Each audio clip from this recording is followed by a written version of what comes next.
Right now at 5, rescue teams battle rising waters in their search for a 12-year-old still missing after a tragic train accident.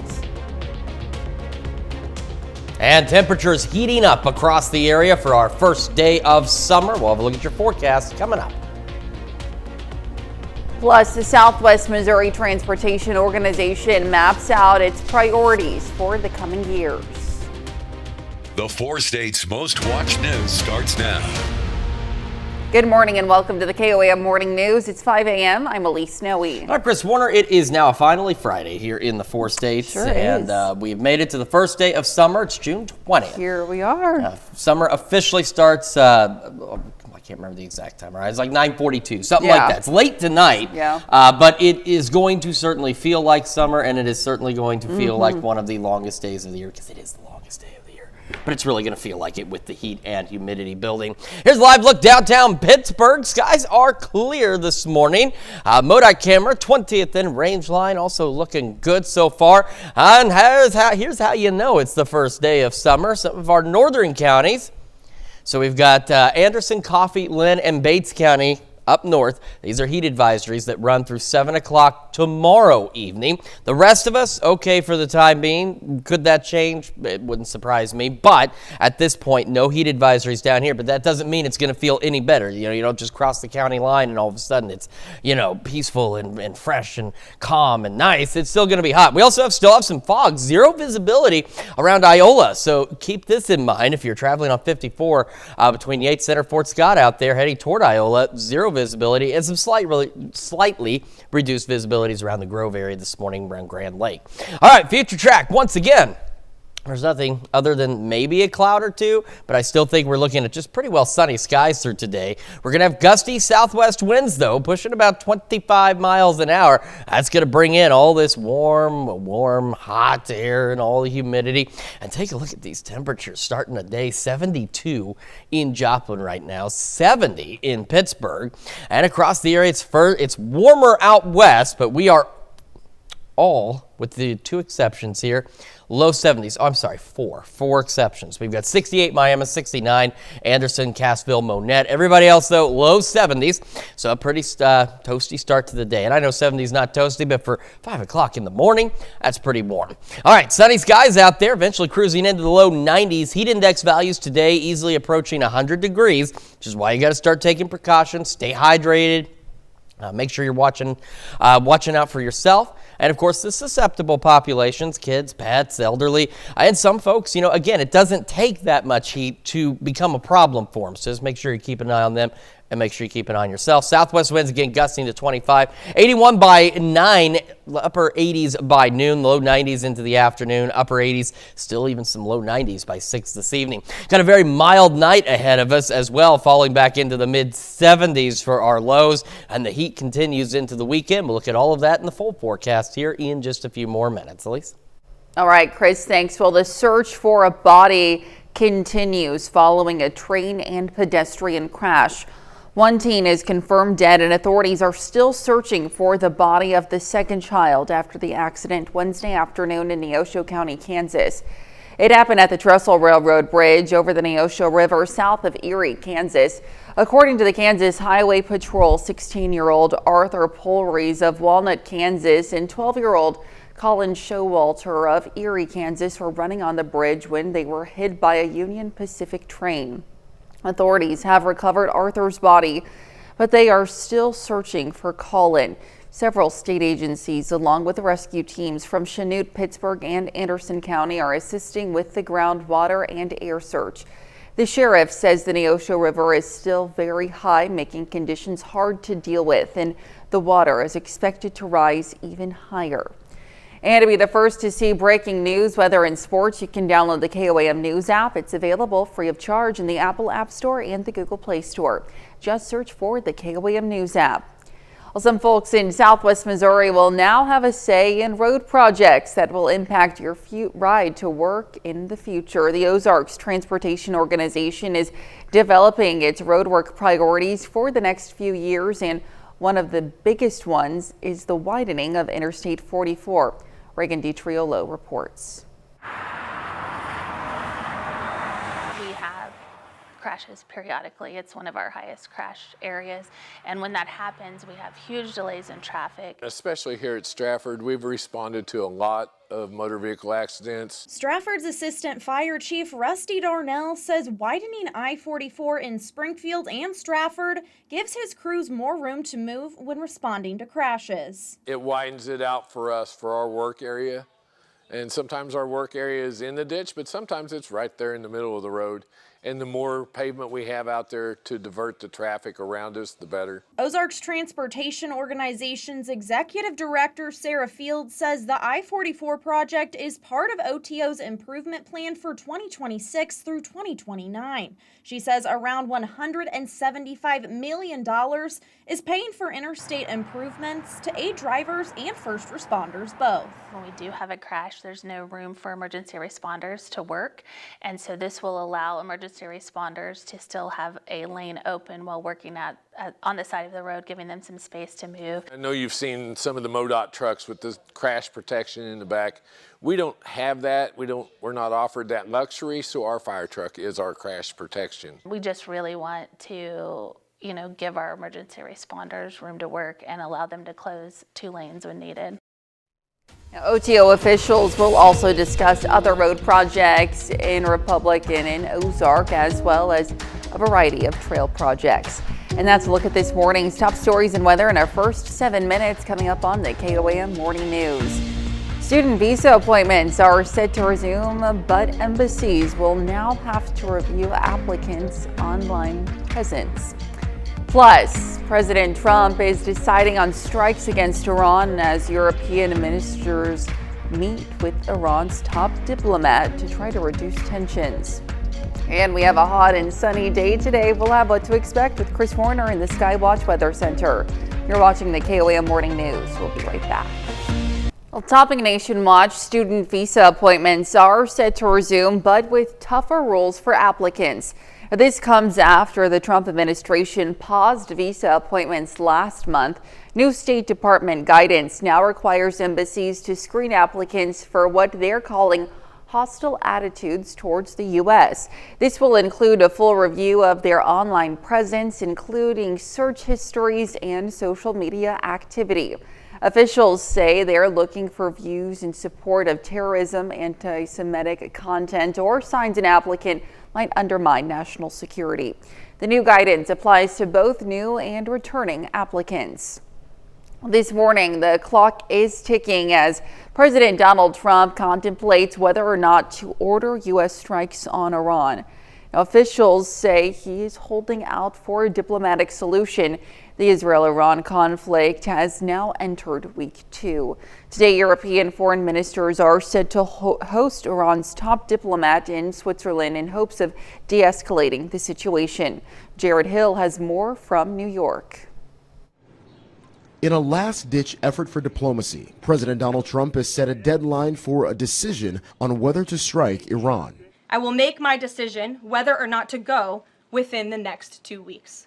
That's a quote directly from the president. Multiple sources tell CBS News that President Trump thinks disabling Iran's most secure underground nuclear site, Fordow, is crucial to stopping Iran from producing nuclear weapons. It is a fact, and the United States government maintains this fact, that Iran has never been closer to obtaining a nuclear weapon. Multiple sources also say the FBI has stepped up monitoring of possible Iran-backed operatives within the U.S. The FBI and the White House have not commented directly. Israel's strikes on Iranian nuclear and military sites now stretches into a second week. The death toll on both sides rising as Iran retaliates. They're targeting civilians because they're a criminal regime. They're the arch terrorists of the world. Yesterday, Israeli Prime Minister Benjamin Netanyahu said regime change in Iran isn't the goal of the operations, but added that it could happen as a result. With an eye towards de-escalation, today Iran's foreign minister is set to meet with some of his European counterparts in Geneva. In the meantime, the U.S. and other nations are warning their citizens to leave both countries as the conflict persists. Jared Hill, CBS News. Now, the UK's foreign minister met with Secretary of State Marco Rubio and U.S. Middle East envoy Steve Witkoff yesterday ahead of today's planned meeting with the Iranian foreign minister and his European counterparts. After sitting with Trump officials, the UK foreign minister released a statement saying, quote, "Now is the time to put a stop to the grave scenes in the Middle East and prevent a regional escalation that would benefit no one." Well, still to come, fitness trackers may be inaccurate, but new research could improve their accuracy for people with obesity. Plus, Chris returns with another look at your Friday forecast. You're watching the KOAM Morning News. We'll be right back. Well, in an effort to improve public safety in severe weather situations, a new high-speed storm chaser camera studies free-falling hail in slow-mo in an eye-opening approach to a sky-opening weather phenomenon. Jeremy Roth has today's Take a Look at This. A cutting-edge approach to storm chasing is offering researchers an unprecedented glimpse of monstrous hailstones in free fall. A first-of-its-kind research project from NOAA's National Severe Storms Laboratory combines powerful, highly specialized cameras and a whole lot of light, all packaged up on a pickup truck to literally get researchers out in front of the pummeling precipitation. It's basically the same thing those kooky storm chasers did in the movie Twister, but instead of trying to study what's going up, these weather wizards are more interested in what's coming down. NOAA says hail moves quickly, is very damaging, and is very difficult to study. Until now, most observations were taken post-impact, but these cameras record the hailstones in free fall, offering real-time pre-impact observations like how quickly it melts or breaks apart. NOAA is hoping that braving the battering storms to gather data with their new hail camera will lead to improved warnings, more resilient infrastructure, and deeper insights into storm behavior. Speaking of stuff that does damage from above, thankfully this was not that. Well, not exactly. Yes, that is a World War II-era bomb, but no, it was not active, thankfully. WBBH reports the vintage ordnance washed up on a Gulf Coast beach south of Sarasota, Florida, where it was discovered in the sand, encrusted in barnacles, by a group of kids. Authorities responded, evacuated the beach, and removed the device, which was later determined to be empty and not a threat to the public. One local historian says the area was once used for pre-war training, with pilots conducting dummy bombing runs before heading off to war. So, he says, believe it or not, in these parts, finding evidence of bombing is actually not that uncommon. For Take a Look at This, I'm Jeremy Roth. Very interesting. Let's head over now to Chris for a quick look at your forecast. Yes, guys, we'll be clear as we head into the weekend, and the first weekend of summer will also be very hot. Another full look at your forecast when the KOAM Morning News returns. Welcome back to the KOAM Morning News, just after 5:20 now on this first day of summer, finally Friday in the 4 states, and it's really going to start to feel like summer across the area. If you thought yesterday was hot, wait for this weekend. All right, live look downtown Pittsburgh, looking pretty good so far this morning. Same from the MODOC camera, 20th and range line in Joplin. Here's what we're looking at in terms of temperatures as we head down the road and into this upcoming weekend. By noon, already into the upper 80s, a couple of low 90s probably as well out west. And we'll all eventually make the low 90s. I think there might be one or two that may peak at like 88, 89, but the majority of us into the low 90s out there. We go overnight tonight. Not much relief from the heat. It's going to be breezy today. It's going to be breezy tonight. It's going to be breezy tomorrow, and all of it from the south. And that's going to help bring in the warm, moist air that's going to make it feel a little uncomfortable. I mean, look at where we are a little less than 24 hours from now. Upper 70s, near 80 degrees to start our Saturday in some locations. Heading into the afternoon, of course, that means once again it is going to be hot into the upper 80s. Got the low 90s for highs once again across the region. We go into Saturday night, into Sunday, another night of not much relief, as you can see. A lot of mid 70s out there once again. And we'll eventually push back into the upper 80s. And if you thought the low 90s were going to show up again on Sunday, you're absolutely correct. They will. So on top of that, we also have the heat index to deal with. And that's where it gets really uncomfortable by this afternoon. Because again, we're at that point too. Our peak heating's a little later. Look at this. Nawada could be up to 105. Most of us into the triple digits for heat index values. And that will return again as we head into this upcoming weekend, going back into the triple digits with the higher heat index values out to our west. A reminder, heat advisories are northern counties through 7 o'clock tomorrow evening. And of course, our heat risk today, we've got moderate. Major's a little further to the west because, again, it's where it's going to be hottest. But by Saturday, almost all of us in that major risk category with some breaks on Sunday, and not much, by the way, still moderate. Monday, Tuesday, we see some improvement, and that is simply because we've got those pop-up storm chances, and that might help a little. But we're still at this point, and again, for some of the more susceptible populations, heat exhaustion, heat stroke still possible, even at lower ranges, just because some folks, they don't handle the heat as well as everyone else. So just make sure you're taking care of yourself and checking in on those who might be a little more vulnerable, your pets, and of course, children and the elderly as well. All right. Upper 70s by 8 o'clock this morning. Clear skies, mid 80s by 11 a.m. Ahead of us again, reaching the low 90s by this afternoon. Southwest winds gusting upwards of 25 miles an hour. Heading into tonight through the evening hours, still falling through the 80s, mid 70s overnight. South winds gusting to 30. South winds still gusting to 30 tomorrow, low 90s. And that continues. Upper 80s, low 90s. Roll on into the week as well for next week. And of course, those pop-up storm chances, and those work. We could get 2 or 3 in a day. We could get 5 or 6. They usually don't move much. But remember the old adage, when thunder roars, head indoors. Just keep an eye to the sky next week. Let's check your forecast. We're going to send it over to Elise now with Health Watch. All right, Chris, thanks. Well, cancer survivors may be more likely to die if they don't have access to healthy food. Researchers at the University of Pennsylvania found people experiencing food insecurity get less nutrients from fruit, vegetables, and dairy, and are more likely to struggle with obesity, both of which increase the risk of dying from cancer. Around 40 million Americans are affected by food insecurity. People who have weight loss surgery see a boost in their self-esteem within the first year of the procedure. A new study from Geisinger Medical Center had patients rate their self-esteem before and after bariatric surgery. Before the procedure, the average self-esteem was 33 out of 100, and afterwards it jumped to 77 out of 100. Stigma related to weight is linked to depression, anxiety, and poor eating habits. And fitness trackers may not be as accurate as they claim. Scientists at Northwestern University say people with obesity have differences in their walking gait and speed and the amount of calories they burn, which many fitness trackers can't accurately measure.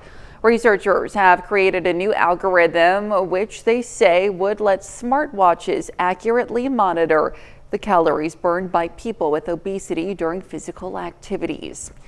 Well, there's a program that helps bring together senior citizens with older pets in need of an owner. Officials with the Gulf Coast Humane Society say these partnerships are a win-win situation. Maria Regina Mendoza reports. Cats and dogs aged 7 and older often spend more time in shelters. Many are passed over because of fears about medical costs or concerns over how much time they have left to live. However, Gulf Coast Humane Society is changing that narrative with the Silver Paws VIP program. This matches senior pets who are 7 years of age and older with adopters who are 65 years of age or older. And it includes their adoption fee is waived, and we will actually provide the vet care for life for the adopter and the animal through our veterinary clinic here at Gulf Coast Humane Society. Andre says at its core, the program is about more than adoption. It's about creating lasting bonds. It really helps build that human-animal bond, especially with the seniors. It gets companionship for the adopter and it gets companionship for the animals. I spoke with Aileen Wilson by the phone. She says her 2 senior cats give her a sense of purpose. My senior cats are very senior, and they absolutely are the best thing in my life. When I come home, they greet me. They think they're dogs. They keep me up and moving. They make me responsible for something, which is something you lose a lot as a senior once your kids move away. It's nice to have something that relies on you. A local dog owner says he agrees. I think it's a good idea. It helps with loneliness. You just got to care for the pet. So that's the big part of being a pet owner. The program so far has been very successful. Gulf Coast Humane Society says the phone has been ringing nonstop as more people express interest in adopting senior pets. Well, with success of the program comes a need for more funding to help cover costs for senior pet care. The program will soon be in need of more donations. And that's a look at today's top health stories. We'll be right back. Right now at 5:30, Freeman Health System celebrates 100 years in Joplin with a rededication ceremony. And the heat is on for the first day of summer. We'll talk about our temperatures and those heat index values coming up. Plus, the SEK Juneteenth Foundation celebrates the holiday with a parade on Main Street in Parsons. The 4 states' most watched news starts now. Good morning and welcome to the KOAM Morning News. It's 5:30. I'm Elise Snowy. And I'm Chris Warner. It is now finally Friday in the 4 states, June 20th. It is also the first day of summer, so the longest day of the year, with the summer solstice today. Here we are. And boy, feels like it already. Yeah, I mean, it feels like kind of this morning even, because in the summertime we have those really warm starts to the day, and it's pretty mild out there this morning. It's going to be pretty toasty later. Let's start with that look outside downtown Pittsburgh, and there it is. Through the magic of television, we can show you what it looks like outside, and it is clear outside. MoDOT camera, 20th and Range Line. Again, glitch in the matrix, but that's okay. Stranger things can happen, and I don't know, maybe this truck just has a really long front end. But otherwise, the sky's looking great. We do have some heat advisories, though, our northern counties. So Anderson, Coffee, Lynn, and Kansas, Bates County, Missouri, and these run until 7 o'clock tomorrow evening.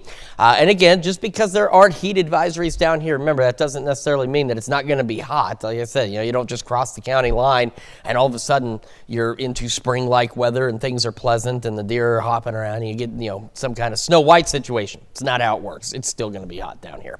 All right, let's take a look at the fog tracker again, too. Now, thankfully, not nearly as widespread as yesterday, but Iola, we're still looking at zero visibility up there. So, again, if you're traveling around the Iola area, you need to make sure that you are prepared for, again, sudden drops in visibility on either side coming in.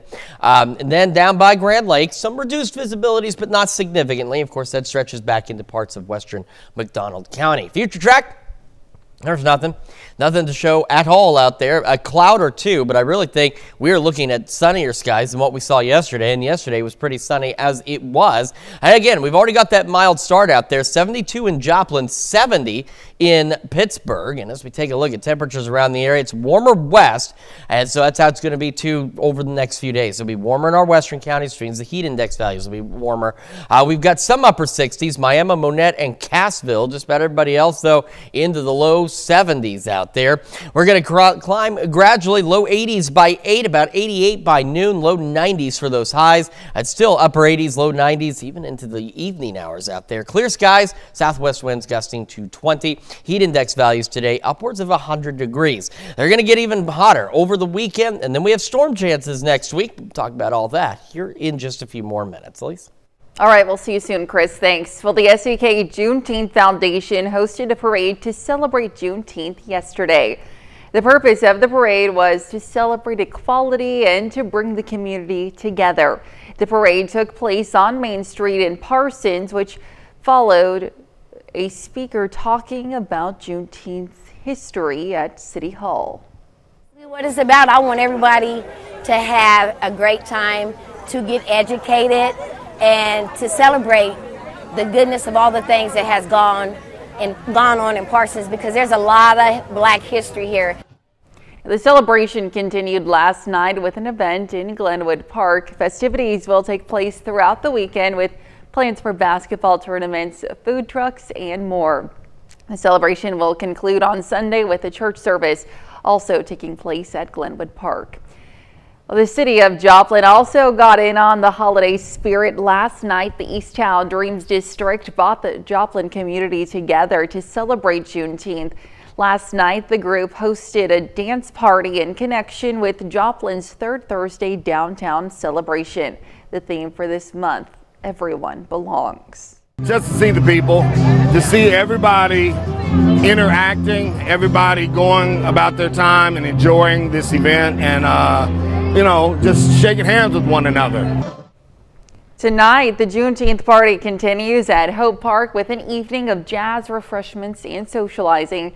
Saturday's events kick off early with the 5K Heritage Run at 8 a.m. and last night's presentation of plaques honoring elders was moved to Saturday as well.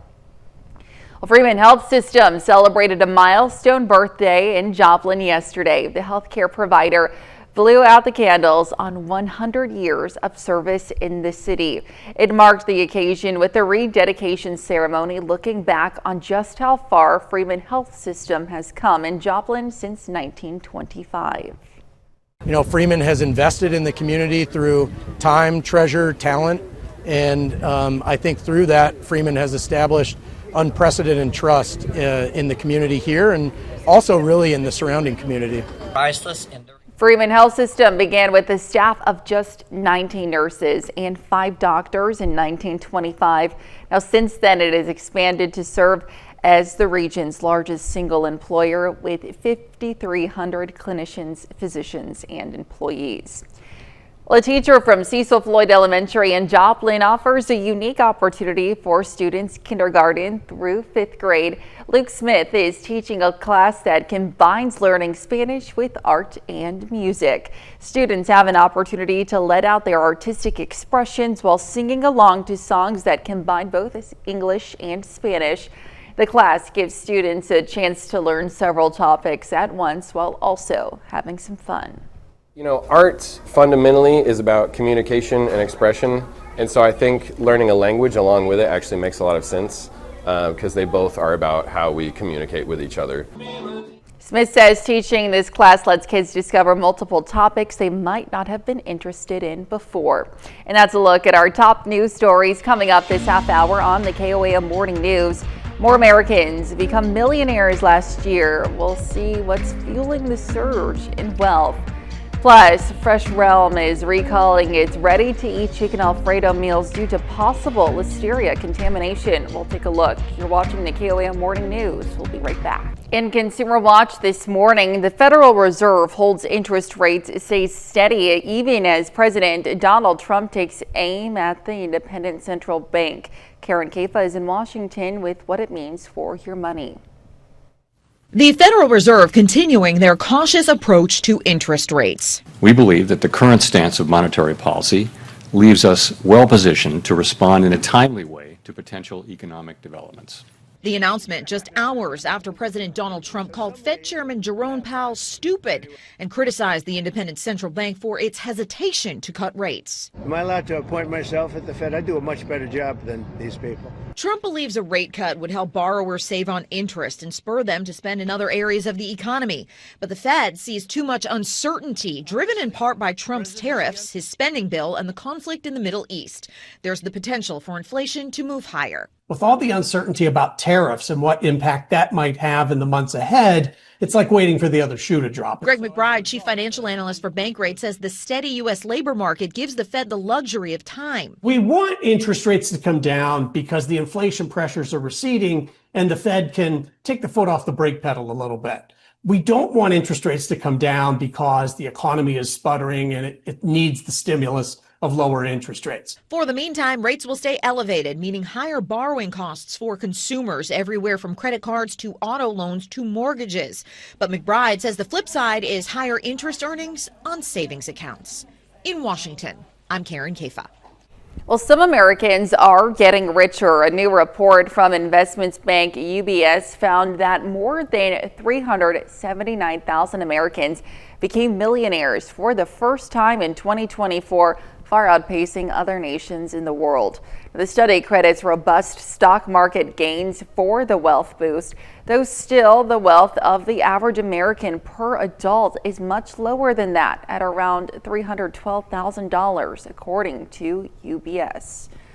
Well, Fresh Realm is recalling chicken Alfredo ready-to-eat meals because they could be contaminated with listeria. The Department of Agriculture says at least 17 people across 13 states have been sickened.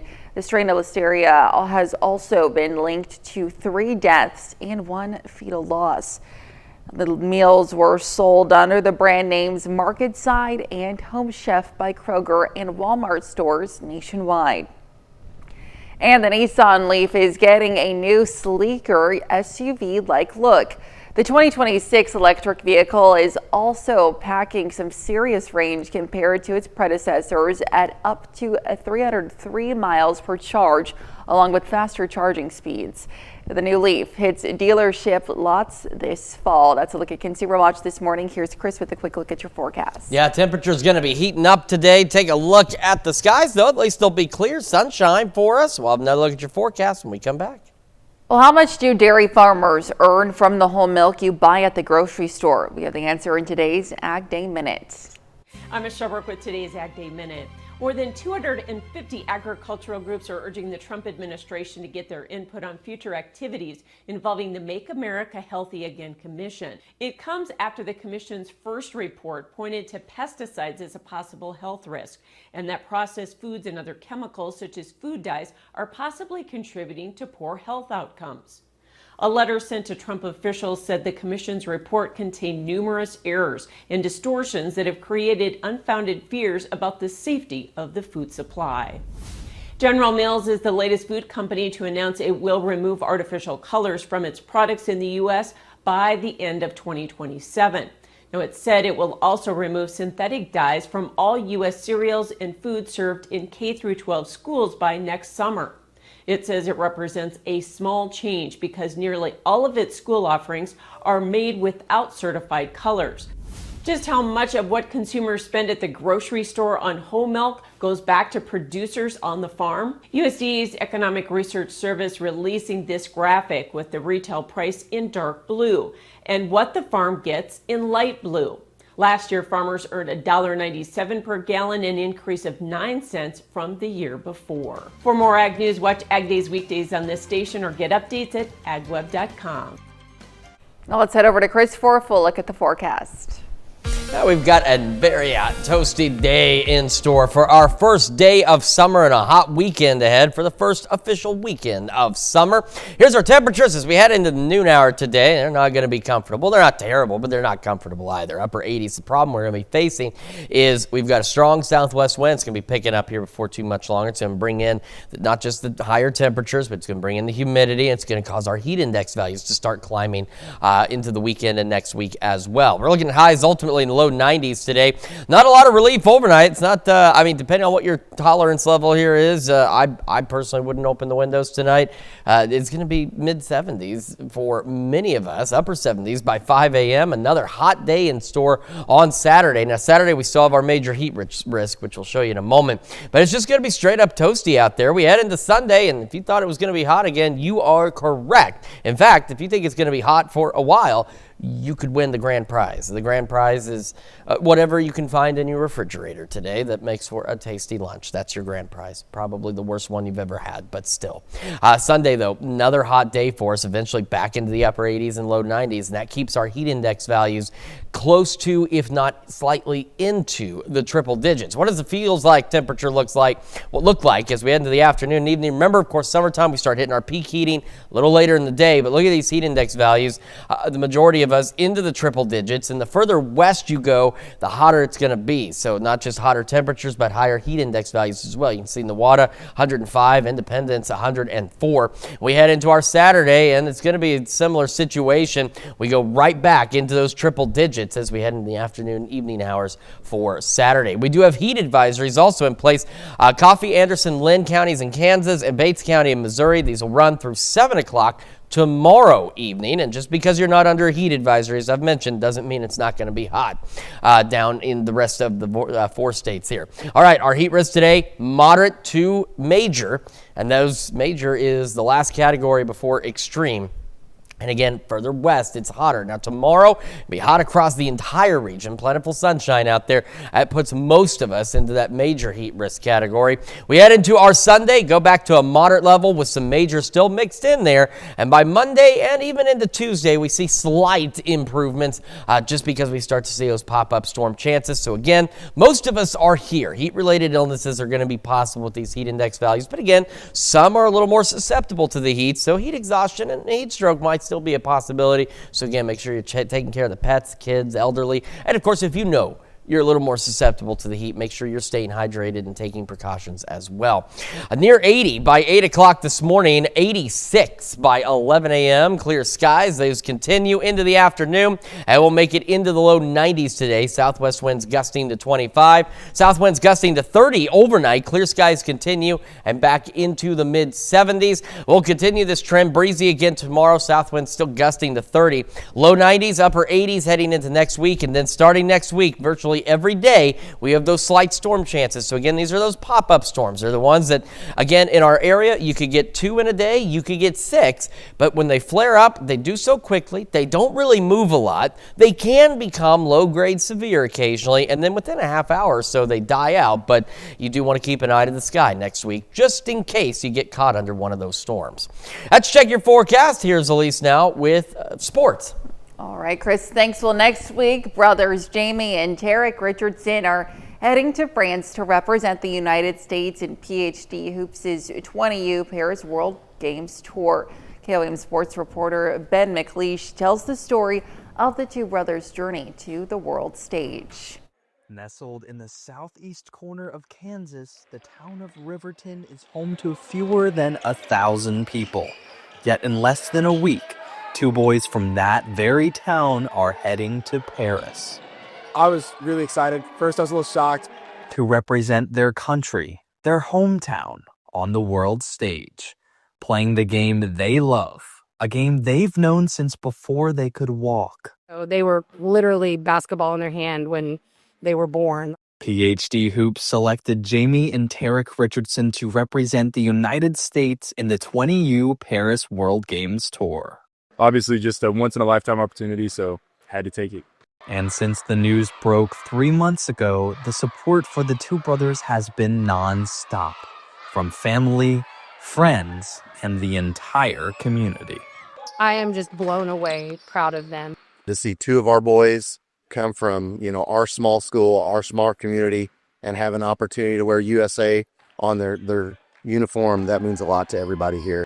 But their journey to becoming international athletes has been anything but typical. Their father, Jamie Richardson Sr., was a basketball star in his own right, a 2-year starter at Pittsburgh State who's still the program's all-time blocks leader. But a month before Tarek was born, when Jamie Jr. was just 2, Richardson Sr. was tragically killed. When he died, I said, basketball's just it's gonna just be in the family. He never got the chance to attend their games, coach their teams, or shoot hoops with them in the driveway. But he's been with them every step of the way. For me, my biggest motivator is still something I have in common with my father. One of my biggest motivators is my dad. I've always looked up to him. Never got the opportunity to meet him, but I want to make him proud. And they emulate their father on and off the court. He loved to just make people smile and make people laugh, a positive role model, and that's exactly what the boys have become. They are both a piece of him, and it's cool. The Richardson brothers have poured their hearts into the game of basketball, driven by a desire to honor their father and to serve as role models for their community. And now it's clear, their dedication has paid off. He's opened up this door for you guys to go be great and go play on an international platform and go represent, go make him proud. Ben McLeish, KOAM News. According to PhD Hoops, the brothers were chosen for their team because of their talent, playing ability, character, and desire to be a part of the once-in-a-lifetime experience. That's a look at sports. We'll be right back. Well, kite fanatics descend on a Danish island to celebrate the 40th anniversary of a traditional festival. The island of Fanø has become the stage for the world's largest kite flying event. Visitors and kite enthusiasts from all over met on the city's 8.7-mile beach Tuesday to celebrate an Indonesian tradition that dates back close to 4,000 years. Organizers invited some of the most famous kite builders and flyers to participate in the year's festival. Now, during the event, local residents flaunt their traditional costumes, giving visitors a front row seat into Fanø culture, heritage, and a 328-foot Indonesian kite is paraded through Norby, a historic seafaring village dating back to the Viking Age. And today is the day to celebrate our nation's symbol. It's National American Eagle Day. The bald eagle has been at the center of the United States' Great Seal since 1782. Its populations at one time were as low as below 500 nesting pairs across the country. That's rebounded to more than 70,000. The Endangered Species Act provides congressional protections for bald eagles. This day is about honoring our national symbol, but also efforts to protect the birds in the wild. If you've never seen one of them up close, I mean, they are very impressive. They are more impressive in person than they'll ever be in a video or a photo. I'm telling you, they're very, very impressive. Birds in our heat, very impressive, very oppressive, really, for our first day of summer, near 80 by 8 o'clock this morning, mid-80s by 11 a.m. Our highs today are heading for the low 90s. Heat index values today easily approaching 100, so do make sure you're playing it safe, especially if you or anyone you know, pets, children, seniors especially, more susceptible to the heat. Just take precautions. Southwest winds gusting to 25. Not much relief from the heat overnight. Mid-70s tonight. Clear skies. South winds gusting to 30. South winds continue gusting to 30 on Saturday. Low 90s again. Heat index values 100 to 105. Upper 80s, low 90s continue through the weekend and in the next week. And then, of course, we've got those opportunities for pop-up storm chances next week as well. Let's check your forecast. We've got another hour of the KOAM Morning News right after this.